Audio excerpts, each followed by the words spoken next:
This is part 6 of my recap on the Black Summoner. At the end of the last episode, the kingdom of Tryson considers going to war with its neighboring kingdoms, and Kelvin hears from Leo that they've become increasingly aggressive against the Gone kingdom. Coincidentally, Leo gives Kelvin a mission for his promotion to S rank. It's a request from the king of Gone to kill an S-ranked monster that threatens an elven village. As the party heads to the village, they suspect that Tryson might be involved. Suddenly their carriage is stopped by some elves, and Kelvin explains he's there on a request from the king. The chief of the elves, Nellas, appears and apologizes for their rudeness.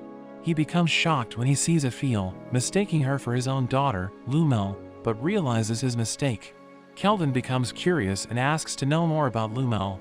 Nellas explains that 20 years ago, they were attacked by the Flame Dragon King, and Lumel offered herself as a sacrifice, becoming his bride to save the village.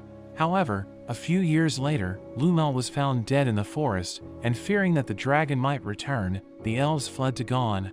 Sarah suggests that Aphil must be the child of Lumel and the dragon, but Melfina mentions that Aphil's father must be a human, stating how it would be impossible for an elf and a dragon to have a child.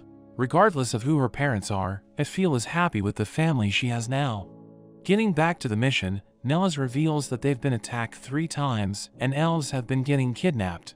Kelvin finds it strange for the monsters to be kidnapping people.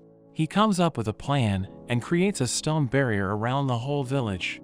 A group of Tryson soldiers head towards the village with monsters somehow under their control. They ride on the monsters, boasting about their strength, but suddenly get shot at.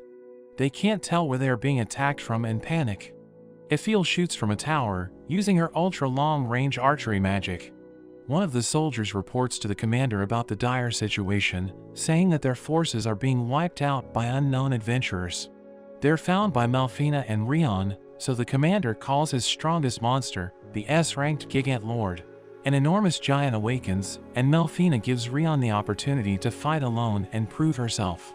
Rion rushes up the giant's arm, but breaks her sword when trying to attack. She gets blown away, but is determined to prove herself. She calls for Clotho, taking out 3 new swords.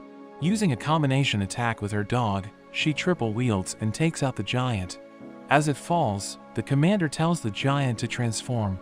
It erupts with flames, revealing its true form. Sarah is disappointed she doesn't get to fight it, and Kelvin is confident in Rion. Rion is unfazed and attacks with her triple-wielding attack once more and defeats the monster. She celebrates with Melfina, as the commander cries at their defeat. As Kelvin and Aphil watch Rion from afar, they're attacked with a blast of energy, which Kelvin manages to block. General Clive appears before them, and Kelvin realizes he's a strong opponent and begins to get excited. Clive takes a liking to Aphil and tries to hypnotize her into becoming his slave, but realizing his intentions, Kelvin stops him. He uses his appraisal skill and sees that Clive has a unique skill and must also be from another world. Clive is surprised they are both otherworlders, and Kelvin tells Aphil to retreat. She turns invisible and heads back to the village while Kelvin transforms the tower, creating 4 obsidian blades. Kelvin sends the blades to attack, but they are easily stopped by Clive's helix barrier. He knocks the blades away, and his knights attack Kelvin from behind. Kelvin notices that they are all under Clive's hypnosis, and Clive gloats about having Kelvin outnumbered, but an attack suddenly pierces through his barrier as Aphil shoots from below. Kelvin summons 4 golems to wield his blades and sends them to deal with Clive's knights. With the 2 alone, Clive summons his staff to fight Kelvin. They fly through the sky, firing magic at each other, and Clive chases after Kelvin. He fires a barrage of energy which Kelvin dodges, but the attacks land on his knights. Kelvin warns him, but Clive doesn't care, saying he has plenty of replacements. Kelvin ends the chase, and Clive brags about being able to do anything he wants with his powers. Kelvin is annoyed at his arrogance, and the 2 charge at each other. There's a huge clash, resulting in Kelvin's staff getting destroyed, and Clive getting a scar on his face. He freaks out about the scar, and swears to crush Kelvin with his strongest S-ranked spell. He gathers energy, and a deadly hurricane forms around him, sucking up everything nearby. With no other choice, Kelvin takes out his new staff, the S-ranked Black Disaster. He focuses his energy and transforms it into a scythe. He jumps toward Clive and cuts right through his magic, as well as severing both his legs. Before Kelvin can finish him off, he teleports away, getting saved by General Tristan.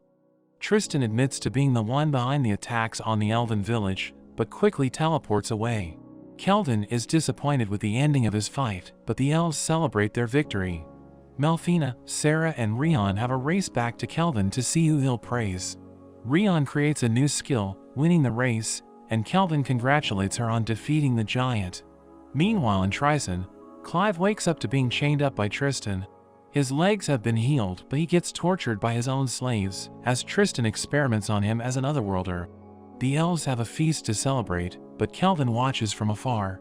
Ephiel joins him, and he expresses how lucky he feels to have his companions, deciding to get even stronger to protect them. Ephiel is glad she got to learn more about her mother and even received a hair ornament that belonged to her from Nellis. Kelvin helps her put it on, and the rest of the party come to join them. An elf girl comes up to Kelvin, thanking him for protecting the village, but soon reveals he is the King of Gone, using a special item to change his form and observe him.